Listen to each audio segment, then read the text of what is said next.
गरीब साध साध सब नेक हैं, आप अपनी ठोरे। जो सतलोक ले जाएंगे वो साधु कोई और।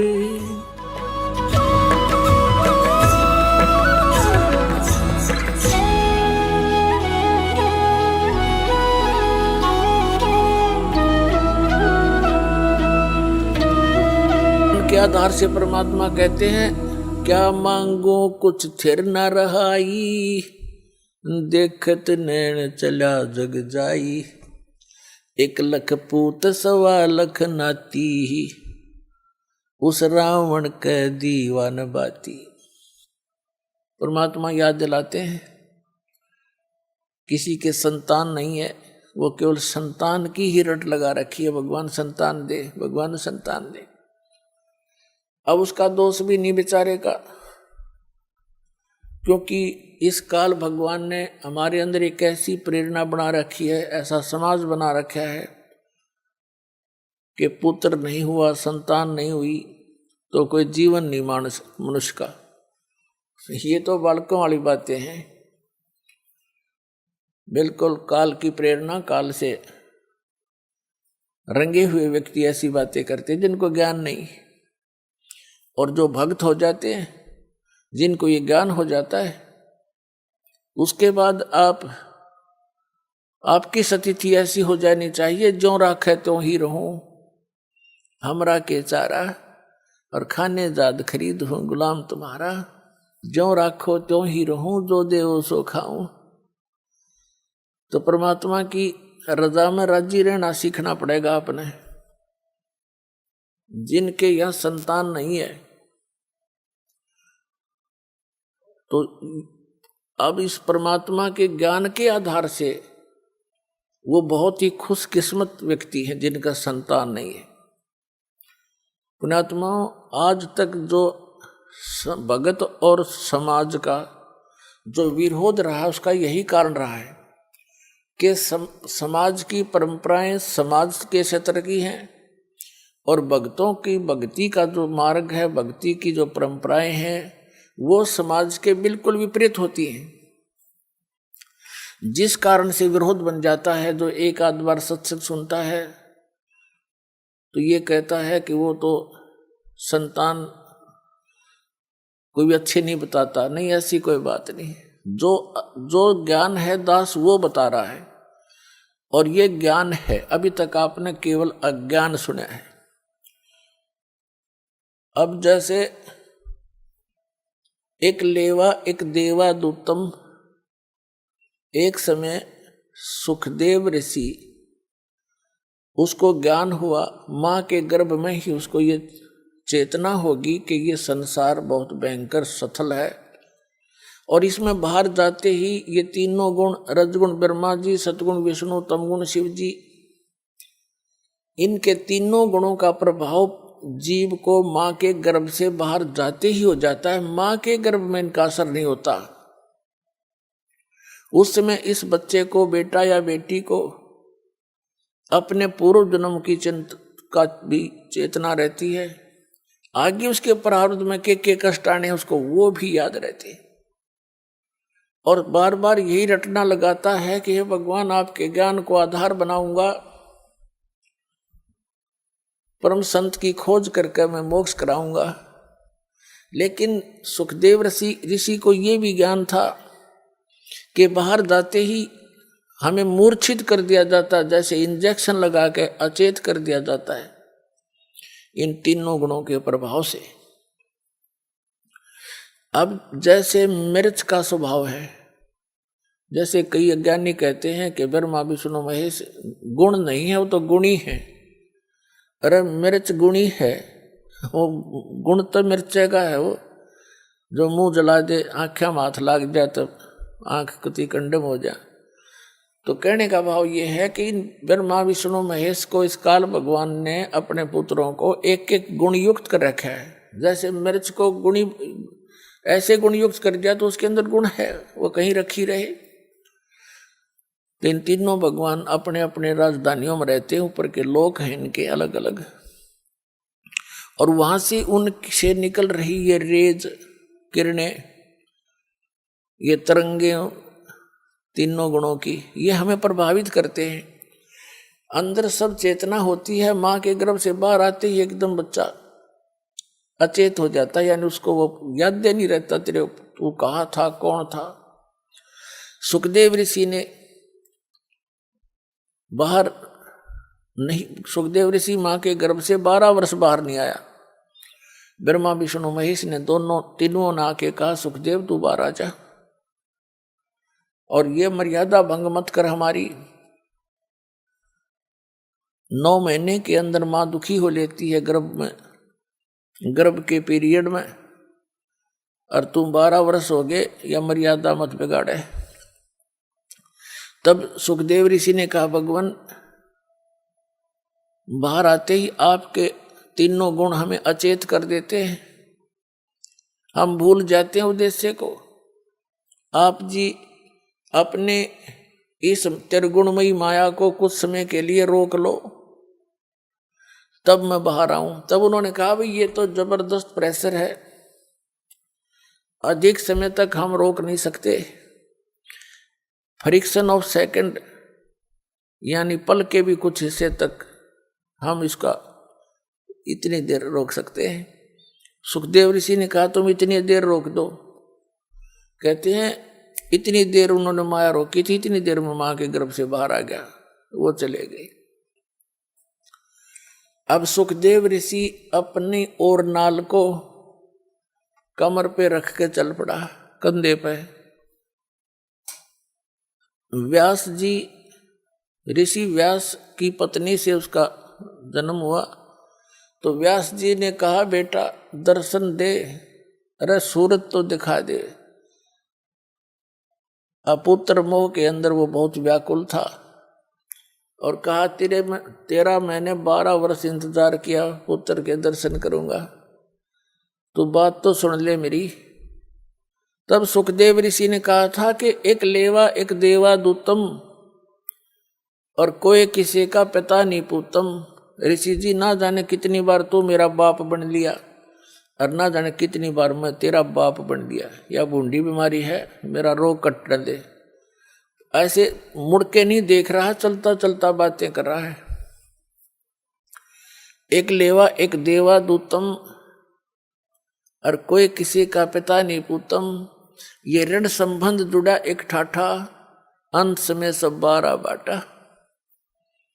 इतना कहकर वो आकाश में उड़ गया। सुखदेव ऋषि पूर्व जन्म के भक्ति शक्ति से उसकी बैटरी चार्ज थी, आकाश में उड़ गया। व्यास जी खड़ा खड़ा देखता रह गया। तो पुण्यात्माओं, यहां आपस में जो आप जैसे कोई रिश्तेदारी से जुड़े हो, पिता पुत्र बनकर जुड़े हो, पुत्री बेटी पत्नी बनकर जुड़े हो, ये आपका ऋण संबंध है,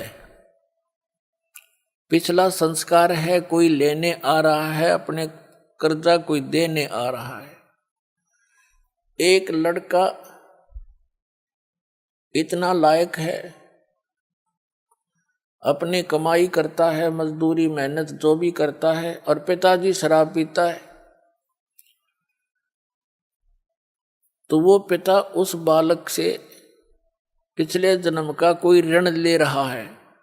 एक ऐसा पिता है सारी उम्र एक माया जोड़ता है, और पुत्र उसका फिर सिर फोड़ता है और शराब पीता है, गाड़ी खरीदने की जिद कर लेता है, यानी उसका नाश करा कर छोड़ है।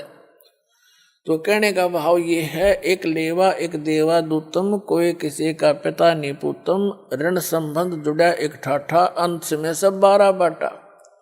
12 बाट का अर्थ अपने अपने रास्ते जाएंगे, जहाँ संस्कार पूरा हुआ वही मृत्यु हो जाएगी। जब तक आप कबीर परमेश्वर की शरण में इस दास के माध्यम से नहीं आओगे, तब तक आपका एक जैसा भी संस्कार है वही मिलेगा, उसमें कोई परिवर्तन नहीं हो सकता। तो उसके आधार से आप अपना केवल ऋण ही चुका रहे होते हो, बेटा मर गया, माता पिता भाई बहन सब शेष बचे हुए टक्कर मारते रहते, मारे जाओ। अब वो तो आने से रहा, उसका समय पूरा हुआ, उसका ऋण खत्म हुआ, जितना लेना था वो लेकर चला गया। ऐसे बहुत सी कथाएं हैं जो कथाएं नहीं, सच्चाई है। एक व्यक्ति था, उसको एक पुत्र प्राप्त हुआ, उसकी पत्नी की मृत्यु होगी, उसने रीमैरिज की, उससे भी एक पुत्र प्राप्त हुआ, फिर दोनों की ही मृत्यु होगी। बड़े लड़के का विवाह कर दिया था, छोटा लड़का अभी छोटी आयु का था जो दूसरी पत्नी से प्राप्त हुआ था। तो दोनों की मृत्यु होगी, दो बच्चे शेष रहे और बड़े लड़के का विवाह हो चुका था। कुछ दिनों के बाद वो छोटा जो लड़का था वो रोगी हो गया। उसके बड़े भाई ने, मौसी के बेटे ने बहुत कुछ इलाज भी करवाया कुछ दिन, और कुछ इलाज कराया। फिर उन दोनों के मन में दोष आ गया। किसके? उस बड़े भाई और उसकी पत्नी के मन में, कि हमारे हिस्से में, इसके हिस्से में लगभग 15-16 एकड़ जमीन है, मकान आते हैं, ये बीमार है, रोगी है, इसको कोई ऐसा विष दिलवा दे ये मृत्यु को प्राप्त हो जाए, क्यों पैसे खराब करे। उन्होंने उस वैद्य से संपर्क किया जो उसका ट्रीटमेंट कर रहा था, उसको लालच दे दिया कि उसने कहा मैं 500 रुपये लूंगा और इस काम न कर दूंगा। उसको 500 रुपये दे दिए, उसने ऐसी औषधि दे दी, विष डालकर के वो लड़का मृत्यु को प्राप्त हो गया। अब बात समाप्त हुई, भाई बच्चा बीमार था, मर गया, कोई ऑब्जेक्शन, कोई शंका किसी को नहीं हुई। लेकिन भगवान से कैसे छुपा देंगे हम? अब क्या होता है कि 1 वर्ष के बाद उनका पुत्र हो गया, 1 वर्ष के बाद उनको पुत्र हुआ, और उस इकलौता पुत्र के लाड प्यार में न्यौछावर हो गए। अच्छा खाना खिलावे, बड़ा लाड प्यार से पाले, गिने दिनों में वो युवा हो गया। जब 16, 17, 18 वर्ष का हो गया तो उसका विवाह कर दिया। पहले बाल विवाह की प्रथा थी, तो विवाह कर दिया। विवाह होने के बाद वो बालक बीमार हो गया, रोगी हो गया, असाध्य रोग हो गया। अब वो तो अपना बेटा था, इसलिए इलाज कराना अनिवार्य था। सब जगह झाड़ फूक वालों से इलाज कराया, वैद्यों से महंगी को दवाई दिलवाई, आसपास सब जगह लुट पिट के फिर लुटपट लिए, लेकिन फिर भी रोग में कोई लाभ नहीं। और कुछ आधे से अधिक जमीन को भी सेल करके बेच के वो धन भी बच्चे के ट्रीटमेंट पर लगा दिया। एक दिन वो दोनों बैठे बैठे उस बच्चे के मुंह की तरफ देख रहे थे। चारपाई पकड़ चुका था, अस्थि पिंजर शेष था। तब उस लड़के ने आवाज लगाई कि भाई साहब मेरी बात सुनना। अब उसका जो पिता था वो पास बैठा था, उसने कहा कि बेटा मैं तेरा पिता हूं, मैं भाई नहीं हूं। उसने सोचा कि ये बच्चा इतना रोगी होने के कारण इतना हो गया कि मुझे पहचानना भी बंद कर गया। तब उस लड़के ने कहा कि तू मेरा भाई है और सुन ले बात सारी, तूने मुझे विष देकर मरवाया था और मैंने वो अपना ऋण चुका लिया है, आधी जमीन से भी ज्यादा तेरी बिक चुकी है, और ईब तेरा और मेरा एक कफन और लकड़ी का हिसाब किताब शेष रह रहा है, वो इकट्ठी कर ले। मैं तेरा वही भाई हूं, तेरे पुत्र के रूप में जन्मया हूं। अब उनको आंखें खुल गई उनकी, कहने लगा भाई बात सुन, मेरा तो कुल नाश हो गया, क्योंकि इकलौता पुत्र था और आश्रय ही नहीं, 20 साल ब्याह 20 वर्ष से ऊपर विवाह को हो गए हैं, उसके बाद कोई संतान नहीं।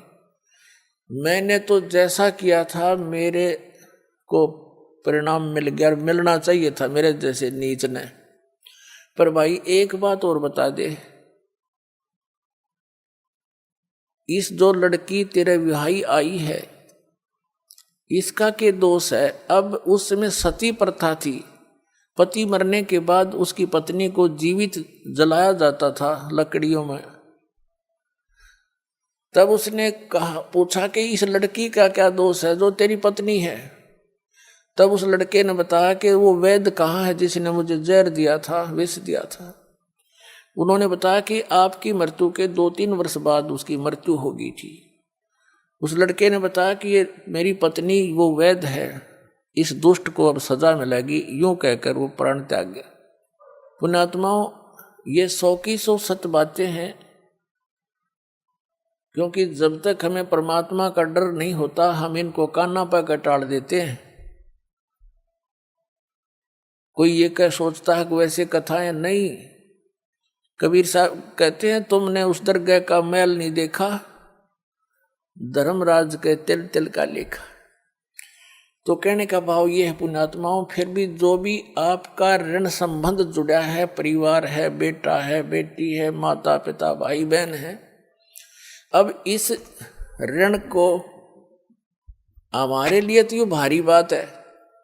जैसे किसी का 1-2 लाख रुपया कर्जा हो, उसकी मित्रता किसी अच्छे सेठ साहूकार से हो जाए जिसका करोड़ों की संपत्ति हो, तो उसने उसके ऋण मुक्त करने में 2 मिनट लगेंगे, 2 लाख रुपया पकड़ा देगा, ले बेटा ले ले, हो जा तेरे जब दे दिए ना तो मत देना। ऐसे भी नेक पुरुष हुआ करते थे। तो ये समर्थ शक्ति कबीर साहब है। आपसे तो ये ऋण उतरा नहीं, क्योंकि जो विधान आपने अपना रखा है, जिस भगवान की आस लिए बैठे हो, वो तो कर आपका किया भोग कर ही समाप्त होगा, दुख भी और सुख भी, ऐसा नियम है। और इस परमात्मा का नियम है कि आपके पापों का नाश कर देंगे। पिछला संस्कार सब खत्म हो गया, वर्तमान का जो प्रारब्ध है उसमें परिवर्तन करेगा आपके में।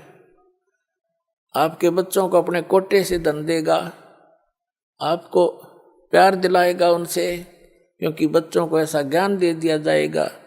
जिन बच्चों ने आपको सताना था, कोई चोरी करके जेल में जाना था, कोई डाके मारना थे, या शराब पी कर आपको तंग करना था, आपकी पुत्री ब्याही जाती है, दामाद दारू पी रहा होता है, पत्नी लड़की को सताता है, माँ बाप भी रात को बैठकर चिंतित होते हैं।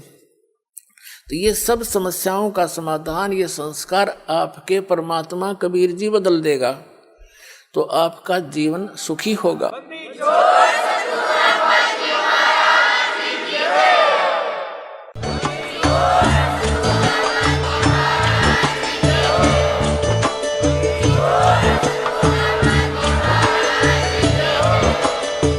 सुन रहे थे जगत गुरु तत्वदर्शी संत रामपाल जी महाराज जी के मंगल प्रवचन। अधिक जानकारी के लिए विजिट कीजिए हमारी वेबसाइट www.jagatgururampalji.org। संत रामपाल जी महाराज जी के शुभ आशीर्वाद से पूरे विश्व भर में 500 से भी ज्यादा नाम दीक्षा केंद्र हैं, जिन पर संत रामपाल जी महाराज जी द्वारा ऑनलाइन निशुल्क नाम दीक्षा दी जा रही है। अपने नजदीकी नाम दीक्षा केंद्र का पता करने के लिए संपर्क करें 8222880541।